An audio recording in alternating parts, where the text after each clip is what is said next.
जी, तो इसी हवाले से वो कहते हैं अगर तबका उमरा कुर्बानी का मुजाहरा करते हुए थोड़ा सा गल्ला और अशियाए ज़रूरत अवाम के बिलखते बच्चों को दे दें तो उनके ख़जानों में कमी नहीं आ जाती बल्कि उनकी इज़्ज़त में इजाफ़ा होगा। मगर उनके दिल नहायत सख्त और बेहिस हो जाते हैं। उन्हें इससे गर्ज़ नहीं कि मुल्क में कैद और खुश्क साली की मुसीबत आई हुई है। ये लोग सख्त परेशान हैं, बेफ़िक्र हैं। वो फिर भी बेफ़िक्र रहते हैं क्योंकि उनके घरों में खुशहाली है। हर किस्म का साजो सामान अफराद के साथ मौजूद है। वो इस बात से भी बेगर्ज़ हैं कि उम्मत मुस्लिमा पर बुरा वक्त आया हुआ है। कौम अखलाकी पस्ती, ज़िल्लत और ग़ुलामी की लानत में गिरफ़्तार है। दौलतमंदों को अहले वतन की खस्ता हाली से भी कोई वास्ता नहीं। वो समझते हैं कि हम पर उन लोगों का हक़ ही क्या है, कहाँ वो नीच लोग और कहाँ हम शुरफा। यह तबका उमरा कच्ची आबादियों, पसमानदा बस्तियों और माशी एतबार से कमज़ोर तबकों को अपने जैसा इंसान समझने को तैयार नहीं होते। गर्ज़ दौलतमंद तबके का नवे इंसान से कोई ताल्लुक़ नहीं, वो किसी और दुनिया या किसी और स्यारे की मखलूक है। ऐसे ही इंसानों को देखकर हफीज़ जलंधरी पुकार उठा था, जिसने इस दौर के इंसान किए हैं पैदा, वही मेरा भी खुदा हो मुझे मंजूर नहीं। जिसने इस दौर के इंसान किए हैं पैदा, वही मेरा भी खुदा हो मुझे मंजूर नहीं। अगला हम एक बंद और देख लेते हैं। चौथा बंद हम देखते हैं। कहाँ बंदगाने ज़लील और कहाँ वो बसर करते हैं बेगम कुव्वतो ना वो पहनते नहीं जुज़ समूरो किताब वो मकान रखते हैं रश के खुल्दे जना वो नहीं चलते वो बेसवारी कदम भर नहीं रहते बेनगमाओ साज दम भर। बंदगाने ज़लील गरीब लोग, मजबूर तबका, बेगम कुव्वतो ना रोटी और खाने के गम के बग़ैर, जुज़ सिवाय समूरों के तां कीमती रेशमी लिबास, ये कपड़ों के नाम है। रश के खुल्दे जना जिस पर जन्नत भी रश करे। तो इस बंद में हाली ने अमीर लोगों के तर्ज़ ज़िंदगी का हमें लाइफ स्टाइल दिखाया कि उनका लाइफ स्टाइल कैसा होता है, नक्शा खींचा है। कहते हैं कि गरीब लोग तो रोटी के एक एक टुकड़े के मोहताज होते हैं, तो ज़िंदगी की आसाइशों का तस्वर भी उनके दिमाग में आ नहीं सकता। गरीब लोग रोटी कमाने के लिए ही सख्त मेहनत करते हैं। वो फटे पुराने कपड़ों में मलबूस होते हैं और मेहनत की मुशक्क़त से हाथ और पाँव छालों से ज़ख्मी होते हैं। उनका मुकद्दर तो किसी एक मकाम पर आकर लगता है थम सा गया है। बकौल शायर, गरीबों के जहाँ में वक्त भी थम थम के चलता है, कभी सुबह नहीं होती कभी शामें नहीं होती।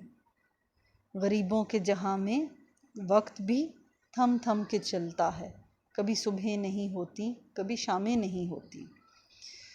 मगर दूसरी तरफ उमरा की ये कैफियत है कि उन्हें दुनिया की हर नेमत मुयस्सर है। दौलत कमाने के वसाइल बेशुमार हैं। खाने पीने की ज़रूरतों पर सोचने की उन्हें फ़ुर्सत भी नहीं होती। उनके दस्तरखान पर नेमत इलाही का एक अंबार होता है।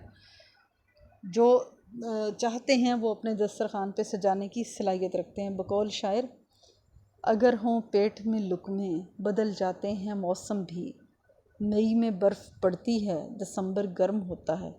यानी गर्मी या सर्दी तो हमारे लिए है ना, जो हम गर्मी बर्दाश्त करें उनके लिए तो कोई मुश्किल नहीं। वो तो 24 घंटे भी अगर एसी की ठंडक में रहें तो वो रह सकते हैं। ठंडे मकामात पर जाके रहना चाहें तो रह सकते हैं। उनकी तो गाड़ियाँ भी एयर कंडीशनड, उनके घर भी एयर कंडीशनड, और पैसे से तो वो सब कुछ ख़रीद सकते हैं। हमें तो एक एक चीज़ सोचनी पड़ती है, देखना पड़ता है। ठीक है, तो गरीब आदमी की ज़िंदगी और अमीर की ज़िंदगी में बहुत फ़र्क होता है। तो इसीलिए शायर कहता है, अगर हों पेट में लुक़मे बदल जाते हैं मौसम भी, मई में बर्फ़ पड़ती है और दिसंबर गर्म होता है। दिसंबर गर्म कैसे होता है? हीटर, आतिशदान और हर फैसिलिटी है, कोई सर्दी का पता नहीं, बेहतरीन गर्म लिबास। अब सर्दी में भी जिस गरीब के पास पहनने को स्वेटर नहीं है, गर्म लिबास नहीं है, घर में गैस नहीं है, जो हमारे अक्सर बच्चों के साथ होता है, ख़ुद हमारे अपने साथ होता है कि अक्सर घरों में गैस ही नहीं होती कि ताज़ा गर्म रोटी भी खाई जा सके, तो वो लोग बेचारे क्या सर्दी से अपने आप को बचाएंगे। तो हाली कहते हैं कि इनके घर दिलकश और रानाई के बायस जन्नत का समा पेश करते हैं। उनका लिबास नफासत और जिद्दत का रंग लिए होता है। ये लोग अपने खूबसूरत और कीमती कपड़ों की वजह से किसी और ही दुनिया की मखलूक दिखाई देते हैं। ये लोग कदम भर पैदल चलना, यानी हम तो आम आदमी तो लिबास जिस्म ढांपने के लिए पहनता है, लेकिन ये लोग लेटेस्ट फैशन और लेटेस्ट कीमती से कीमती लिबास से बेतन करके दिखाते हैं, हाँ भाई हमारे पास इतना पैसा, हम पहन सकते हैं, तुम पहन के दिखाओ ज़रा। तो ज़्यादातर कीमती लिबास लोग पहनते ही इसलिए हैं कि उससे नमूद व नुमाइश का अंसर उसमें शामिल होता है और उससे उनकी तशफ़ी होती है। तो इन कीमती लिबास कपड़ों की वजह से वो अपने आप को दुनिया की कोई और ही मखलूक समझ रहे होते हैं। ये लोग कदम भर यानी एक कदम भी पैदल चलना अपनी शान के ख़िलाफ़ समझते हैं। औरत, शराब और रक़्स व सुरूद हर चीज़ में मौजूद होती है। राग रंग के रसिया जदीद मौसीकी से लुत्फ़अंदोज़ होने के लिए 5 स्टार्स होटलों में महफ़िलों का एहतमाम करते हैं। और इकबाल ने तकदीर उमम का राज कुछ यूँ बयान किया था, आ तुझको बताऊँ मैं तकदीर उमम क्या है, शमशीर व सना अव्वल ताउस और रुबाब आखिर। मगर किसी भी ज़वाल पजीर उम्मत के उमरा का नज़रिया कुछ यूँ होता है, ताउस और रुबाब अव्वल, ताउस और रुबाब अव्वल, ताउस और रुबाब आखिर। यानी उनके अव्वल आखिर एक ही चीज़ है, बस रक़्स व सुरूर और यही चीज़ है।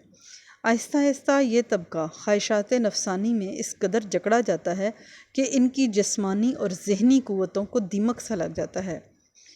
बकौल शायर, अजब रस्म है चारा गरों की महफ़िल में, लगा के ज़ख्म नमक से मसाज करते हैं। अजब रस्म है चारा गरों की महफ़िल में, लगा के ज़ख्म नमक से मसाज करते हैं। आप सोचें कि नमक ज़ख्मों के ऊपर कैसा लगता है। ग़रीब शहर तरसता है एक नवाले को, अमीर शहर के कुत्ते भी राज करते हैं। आज के लिए हम इतना इसको छोड़ देते हैं यहीं पे। इसके जो बाकी हैं बंद हम वो इंशाल्लाह कल उसको मुकम्मल करेंगे, ठीक है। तो कल तक के लिए बस जो आज मैंने पढ़ा दिया है, उम्मीद है आपको समझ आ गया होगा। इसको पढ़िएगा और इसकी तशरीह आप अपनी कॉपीज़ में नोट करेंगे, लिखेंगे। लेक्चर सुन रहे होते हैं, साथ साथ लिखा करें। उसका ये फ़ायदा होगा कि आपकी अपनी तशरीह तैयार हो जाएगी, आपको किसी की बुक की ज़रूरत नहीं होगी। मैं इतनी डिटेल से आपको हर एक चीज़ की बता रही हूँ कि मेरा नहीं ख्याल कि आपको किसी चीज़ की बुक की ज़रूरत है। आप लेक्चर सुनें, साथ साथ नोट करें, आपकी तशरीह तैयार है, ठीक है। अल्लाह हाफ़िज़।